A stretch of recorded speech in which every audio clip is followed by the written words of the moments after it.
Little tax US அனைவருக்கும் வணக்கம். நான் உங்கள் ஜித்து.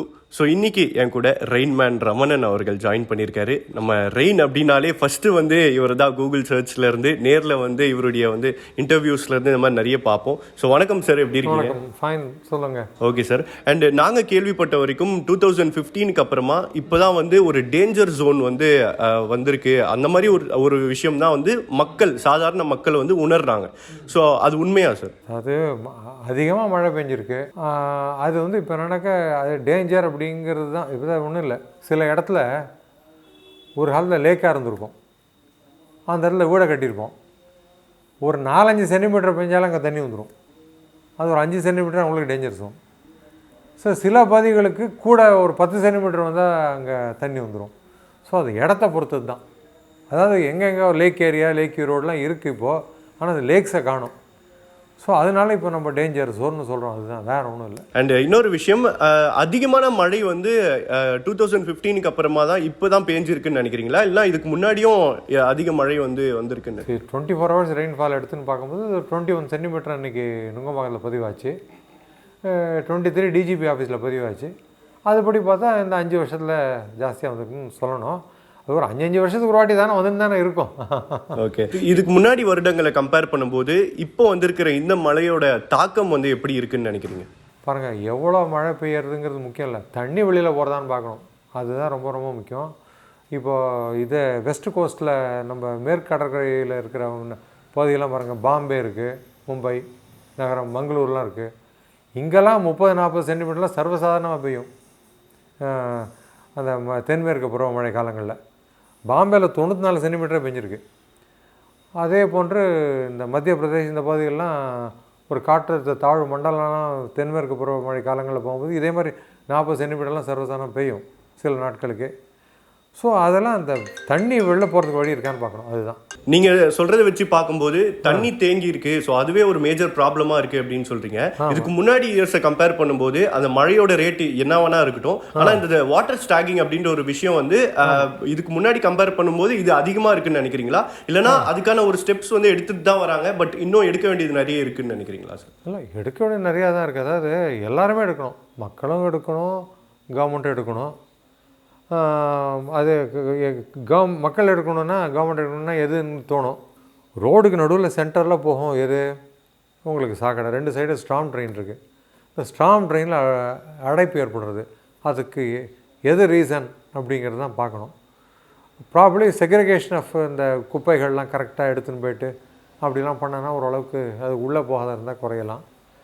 பெரிய ஃப்ளாட்டாக இருந்ததுன்னா, ஒரு 200 வீடெல்லாம் இருந்ததுன்னா உள்ளே ஒரு குளம் வச்சுக்கலாம்.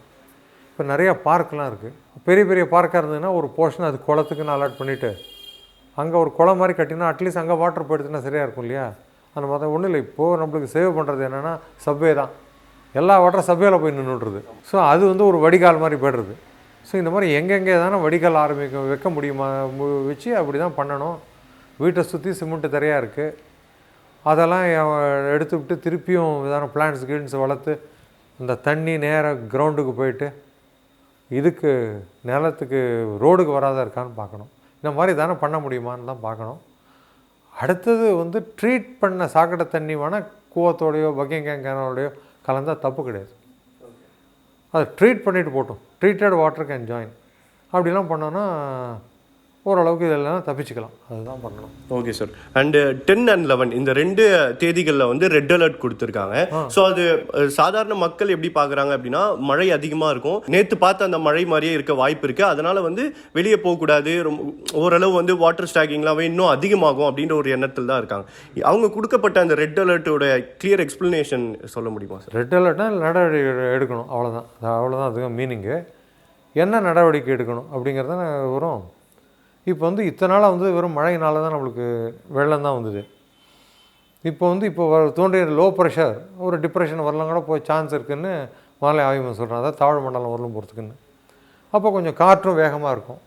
ஸோ அதுக்கெல்லாம் கூட தயாராக இருந்துக்கணும். அதுதான். ஸோ அடுத்தபடியாக பார்க்கும்பொழுது அதிக மழையெல்லாம் வந்தால் மேடான பகுதிக்கு செல்வது நல்லது. இந்த மாதிரிலாம் ஒரு முடிவுகள் எடுக்கணும். அதுக்கப்புறம் வீட்டுக்குள்ளேயே இருக்கோம் அப்படின்னாக்கா சேஃபாக இருக்கணும். அதனால் இப்போ வந்து புயல் இல்லை, இது டிப்ரெஷனில் தான் போகும். எதிர்காலங்களில் புயலே வந்தால் கூட ஜன்னலை மூடுறது, அப்புறம் ட்ரிங்கிங் வாட்டர் குடிக்கிறதுக்கு வச்சுக்கிறது, அடுத்தது மருந்து மாத்திரையெல்லாம் வச்சுக்கிறது, ட்ரை ஃபுட்ஸு சாப்பிட்றதுக்கு, ஏன்னா எதுவுமே கிடைக்காத போயிடும். ஸோ இதெல்லாம் தான் கருத்தில் கொண்டு நம்ம என்னென்ன பண்ணோம்னாக்கா சரியாக இருக்குங்கிறது தான். ஓகே, இனி வரும் வருடங்களில் வந்து அப்கமிங் இயர்ஸில் வந்து இந்த மாதிரி ஒரு ரெயின்ஃபால் எக்ஸ்பெக்ட் பண்ணலாமா சார்? கண்டிப்பாக பண்ணலாம், இயற்கை தானே, ஏன் வரக்கூடாது?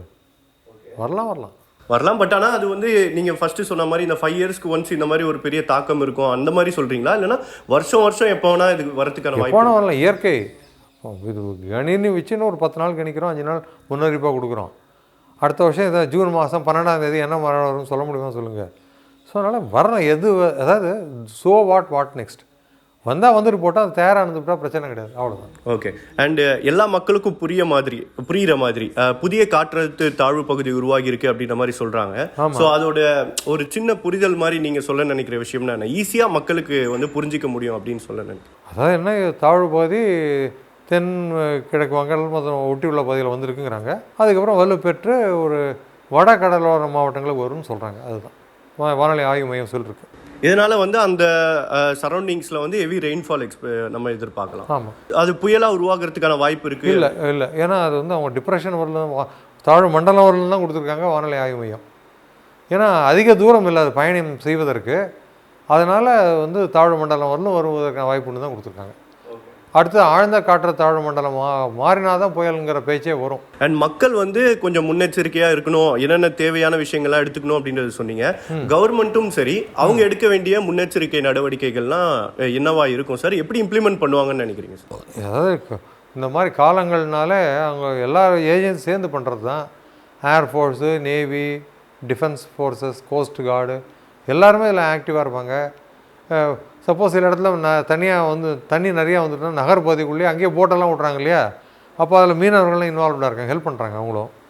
ஸோ இது எல்லோருடைய கூட்டு முயற்சியின் சிறந்த அடையாளமாக எடுத்துக்கலாம். இந்த ரெவென்யூ அஃபீஷியல்ஸு அந்த மாதிரி எல்லாருமே சிறந்து செய்கிறது தான். மத்திய மாநில எல்லாருமே சேர்ந்து பண்ணுறது தான். ஓகே, எந்தெந்த மாவட்டங்கள்லாம் கொஞ்சம் கவனமாக இருக்கணும்னு நினைக்கிறீங்க? இது கடலோர வட மாவட்டங்களில் வந்து கண்டிப்பாக கவனமாக இருக்கணும். அதுதான் வட கடலோர மாவட்டங்களில். அடுத்தது உள் மாவட்டங்களுக்கு பயணிக்கும் அப்படி வந்ததுன்னா. ஸோ வட உள் மாவட்டங்களையும் ஒரு கவனமாக இருக்கணும். அடுத்ததுபடியாக இது கடந்த பிறகு அதுதான். அதில் மெயினாக நீங்கள் சொல்ல வேண்டிய ஒரு சிட்டி அப்படின்னா அது சென்னையாக தான் இருக்குமா? அதிகமாக அஃபெக்ட் ஆகிற ஒரு சிட்டினா, அதாவது எங்கே கரையை கடக்கிறதுன்னு அவங்க அறிவிக்கட்டும். அந்த எங்கே கரையை கடக்கிறதோ அதுக்கு வடக்கு பகுதியெல்லாம் ஜாகிரதையாக இருக்கணும்.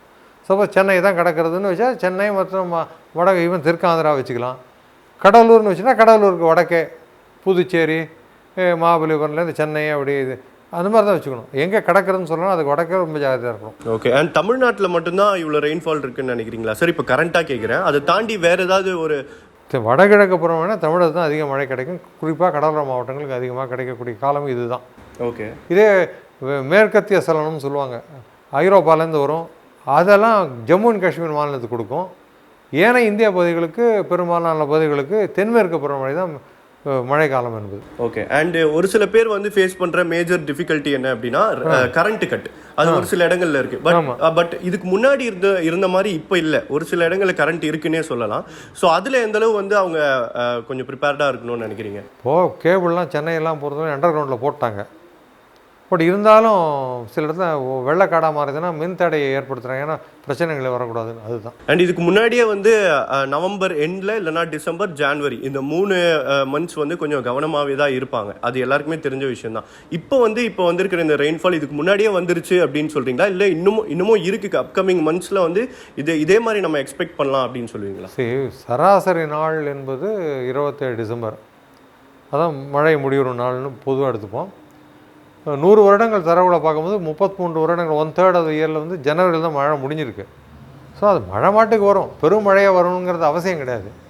ஸோ அது மழை மாட்டுக்கு வந்துட்டு போதும், நம்ம அதுக்கு ரெடியாக இருப்போம், அவ்வளோதான், வேறு ஒன்றும் கிடையாது. ஓகே, இதில் உங்களுக்கே வந்து புதுசாக இருந்த ஏதாவது ஒரு விஷயம் அப்படின்னு ஏதாவது இருக்கா சார்? இந்த பர்டிகுலர் இந்த லாஸ்ட் 3 டேஸில் இந்த ஒரு விஷயம் வந்து நான் எக்ஸ்பெக்ட் பண்ணல அப்படின்னு நீங்கள் ஏதாவது சொல்ல நினைக்கிற விஷயம்? நான் ஒன்றும் பார்க்குறதே இல்லை, ஃபாலோ பண்ணுறதில்ல.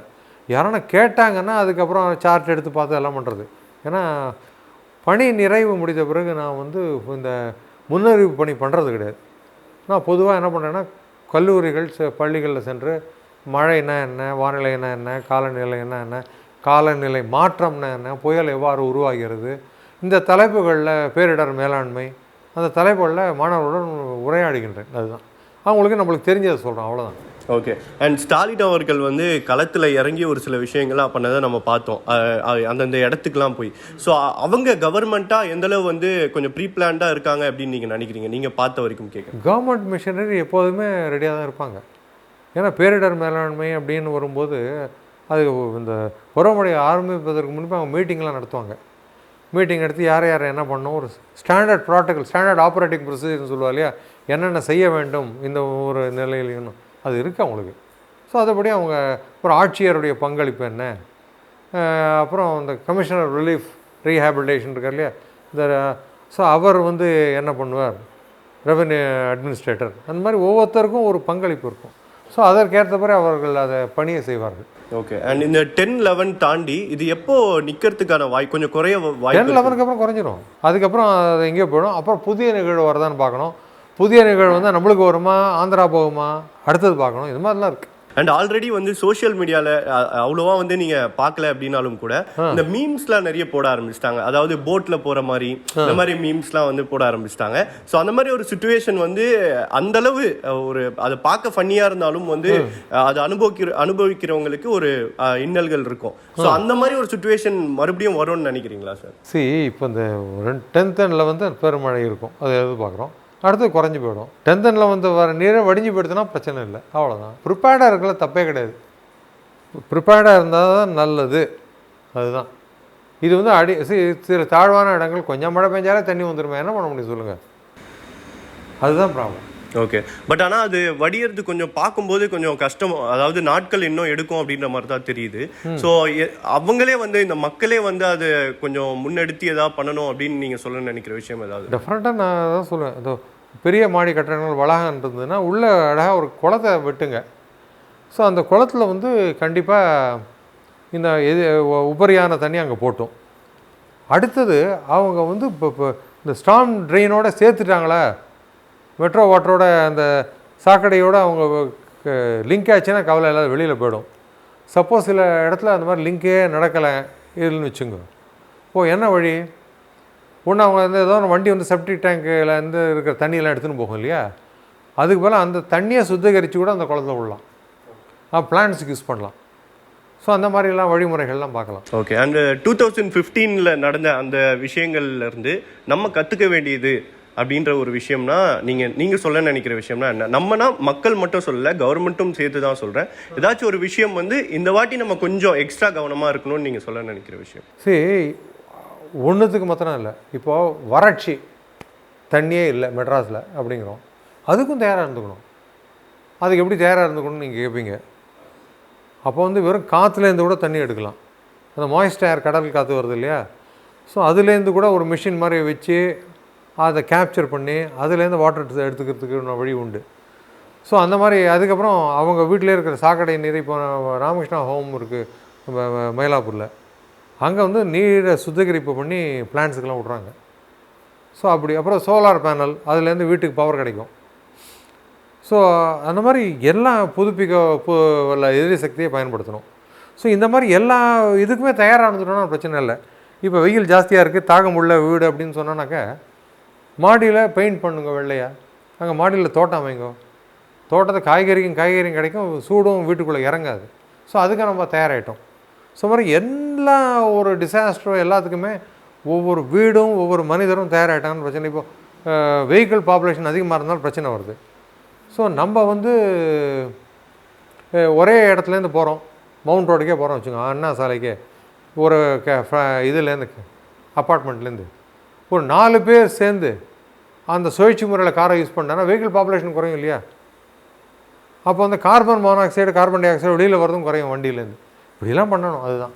ஓகே. அண்ட் கடைசியாக வந்து நீங்கள் ஆடியன்ஸ்க்கு வந்து ஒரு சில பேர் வந்து இன்னமும் வந்து ரமணன் சாரோட ஸ்பீச்சஸ், ரமணன் சாரோட இன்டர்வியூ செலக்டிவாக பார்க்குறது வந்து உங்களுக்கு ரொம்பவே அவேராக இருப்பீங்கன்றது தெரியும். ஸோ நீங்கள் கடைசியாக அவங்கக்கிட்ட சொல்ல நினைக்கிற விஷயம்னா என்னவாக இருக்கும்? அதாவது மாணவர்கள்னால் எனக்கு ரொம்ப பிடிக்கும். கண்டிப்பாக வாழ்க்கையில் அவங்க மேலும் நல்ல படித்து மேலே வரணும், நல்ல சந்தேகமே கிடையாது. இப்போ அவங்களுக்கு இந்த கொரோனா காலத்தில் ஸ்கூலுக்கு போக முடியாதபடி கல்லூரி போக முடியாத ஒரு நிலைமை ஏற்பட்டது. சார் ஒரே ஒரு டவுட், நீங்க கொரோனா அப்படின்றதால நான் கேட்குறேன், இப்போ வந்து கோவிட் கேசஸ் பத்தி அவ்வளவா வந்து நிறைய கேசஸ் வருது அப்படின்றது ஒரு இதாவே இருக்க மாட்டேங்குது, குறைஞ்சிருச்சு அப்படின்றதுல எல்லாருக்குமே தெரியும். பட் இந்த மழைனால இல்லைனா இந்த ஒரு கிளைமேட்னால வந்து கொஞ்சம் அது அதிகமாக வாய்ப்பு இருக்கு அப்படின்ற மாதிரி நீங்க நினைக்கிறீங்களா? சரி, அப்படிதான் ரிசர்ச் ஃபைண்டிங் வரணுமே. மழையினால இன்க்ரீஸ் ஆகிருக்கு கொரோனாங்கிற மாதிரி அது முடிய ஒரு வந்த மாதிரி தெரியல. அதனால ஸோ அது பிரச்சனையா இருக்காது அப்படின்றீங்க. ஓகே, சொல்லுங்கள் சார், நீங்கள் சொல்ல டிஸ்டர்ப் பண்ணிட்டேன். மாணவர்கள் ஒன்றும் இல்லை, எந்த சப்ஜெக்டு படித்தா வேலை கிடைக்கும் அப்படிங்கிறத பர்சீவ் பண்ணி பசங்க படிக்கலாம். இல்லாட்டா அவங்களுக்கு பிடிச்சதான் படிக்கணுன்னா உடனே அதிலே வேலை கிடைக்காது, இல்லை அதுக்குள்ள ஆப்பர்ச்சுனிட்டி கிடைக்காத போகலாம். ஸோ அதனால் ஜாப் எதான ஒன்று தேடிங்கிற வழியை பார்த்துட்டு அதை பர்சீவ் பண்ணிக்கணும், அவ்வளோதான், வேறு ஒன்றும் இல்லை. ஓகே. அண்ட் நீங்கள் இப்போ கரண்ட்டாக வந்து ஃப்ரீ டைமில் என்ன பண்ணுவீங்க சார்? பசங்கள்ட்ட நான் ட்ராவல் பண்ணுவேன், இல்லாட்டா மாணவர்கள்ட்ட போயிட்டு கல்லூரியில் போய்ட்டு இந்த மாதிரி இதை பற்றி லெக்சர்ஸ்லாம் கொடுத்துட்டுருக்கோம். ஓகே. இப்போ இருக்கிற ஸ்டூடெண்ட்ஸ்லாம் எந்தளவு வந்து கொஞ்சம் தெளிவாக இருக்காங்கன்னு நினைக்கிறீங்க நீங்கள் பார்த்து நோட்டீஸ் பண்ணுற? அதாவது என்னுடைய டைமில் இருந்த சிலனுடைய லைஃப் ஹாப்பி லைஃபு. பட்டம் விடுவாங்க, கில்லி தாண்டு ஆடுவாங்க, ரோட்டில் இது மாதிரி வெளியே போய் நிறைய விளையாடுவாங்க. விளையாடுவாங்க. அந்த மாதிரி ஆக்டிவிட்டிலாம் நான் பார்க்கல. எல்லாரும் கணினியோ முன்னாடி மொபைல் ஃபோன். ஓகே. ஸோ அதுதான் ஒரு டிஸ்அட்வான்டேஜ் அப்படின்ட்டு. ஆமாம், விளையாடணும். Okay okay sir, thank you sir, thanks for your time. நிறைய விஷயங்கள் ஷேர் பண்ணிங்க, கண்டிப்பாக இது நிறைய பேருக்கு யூஸ்ஃபுல்லாக இருக்கும் அப்படின்னு நம்புகிறோம். Thank you sir. Thank you sir.